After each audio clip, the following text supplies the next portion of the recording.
Hello and welcome back to Halloweek. On the third night of Halloweek, we're going to be talking about one of my favorite spooky Canadian kids TV shows, Goosebumps. Now, if you were a kid in the 90s or the 2000s, chances are you've seen at least one of these episodes. The series was based off of the children's book series of the same name by R.L. Stine, and although looking back on it, a lot of the episodes are pretty cheesy and campy, there were some slightly frightening moments in this series as well as its good moments as well. And you can debate amongst yourselves whether this or Are You Afraid of the Dark is scarier. Jesus Christ, okay, alright, maybe that one's scarier. But me, I was a Goosebumps kid. So I'm gonna be counting down my top 5 all-time favorite Goosebumps episodes.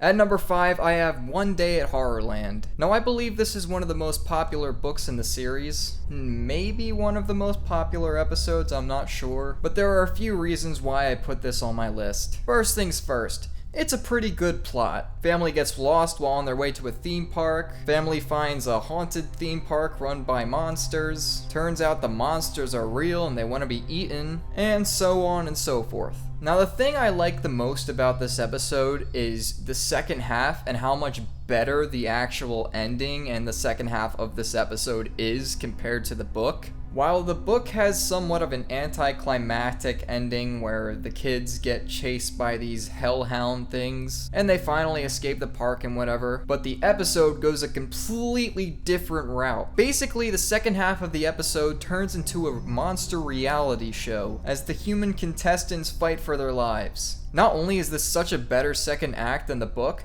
but it's also really clever the way it's presented. I love the parody of TV culture, and it's actually pretty funny at moments. It's not often that you see actual good jokes in a Goosebumps episode, but this case, there kinda was. But yeah, it's a fun episode. The ending is miles better than the book, and the commentary, the social commentary of it all, makes it one of my all-time favorite Goosebumps episodes.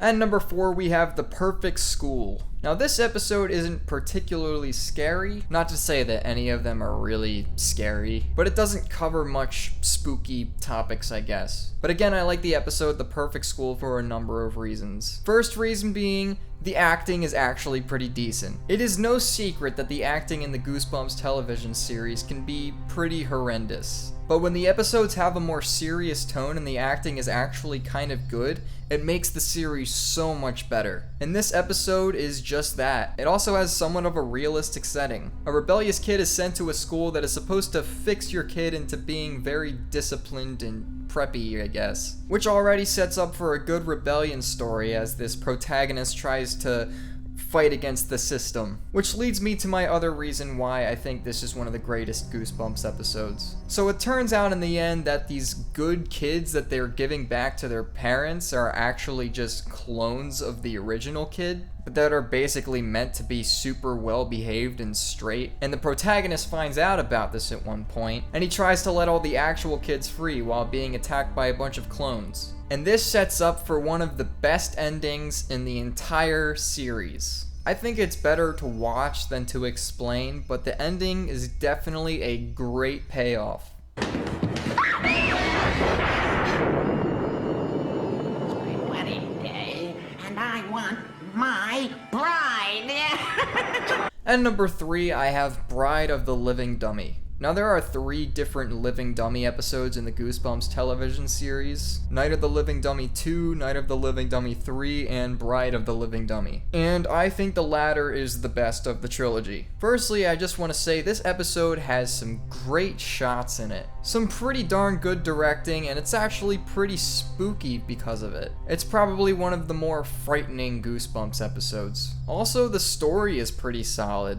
It goes with the classic plot of a ventriloquist is being controlled by his evil dummy, but then he gives it to a girl because the dummy told him that he wants a bride, which she has. Well, her little sister has this little doll, and that's what he assumes is the bride that he wants. Spoiler alert, it actually turns out to be her little sister herself. But I just think this is the most entertaining story of the Living Dummy trilogy. Also, in the Living Dummy 3, they used a dwarf in a costume for Slappy as opposed to just using pure puppetry. It doesn't look like a dummy at all, it just looks like a small person in a costume and it just ruins it for me. But this one stays true to just being a straight dummy. Oh no, Sabrina. There's no line.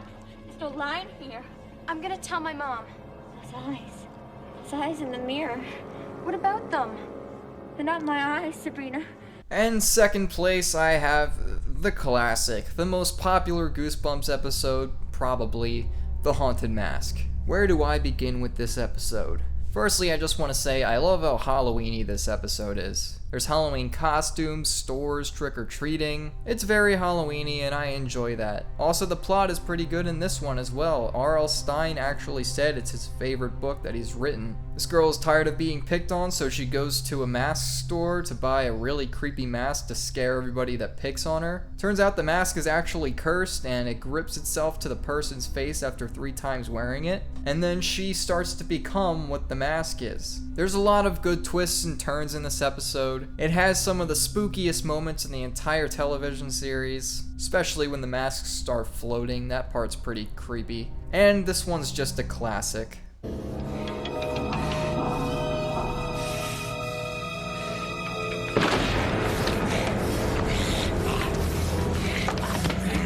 Finally, at number 1, I have Welcome to Dead House. Now, I'm not positive, but I do not believe this is a popular pick for the best Goosebumps episode, but it's my personal favorite, and I definitely think it's one of the best. So, despite being the first book in the actual Goosebumps book series, this is the final episode of the television series that ever aired. And I don't know if they went for the darker tone just because it was the last episode, but like I just said, it has a darker tone than most episodes. The acting and the cinematography is more grim and serious than usual. It's not nearly as campy as you'll find most episodes are, and I love this, and I really wish all Goosebumps episodes were like this. Again, I just also love the plot of this episode. I love the setup of these people moving into this town and people are acting strange, and it turns out that they're basically zombies who are trying to turn them into zombies so they can live there forever. I love the storytelling in this episode. I especially love how serious it feels as opposed to other episodes. And I just love how grim everything looks. Also, it's noteworthy that this episode also focuses on a lot of adults as opposed to only focusing on kids for the most part. This episode just feels more like an actual horror movie, or at least a B horror movie, than all the other episodes in my opinion. Well, that was my short but sweet Goosebumps top 5 list. Stay tuned for tomorrow night's Halloweek episode to see what other spooky topics I have in store.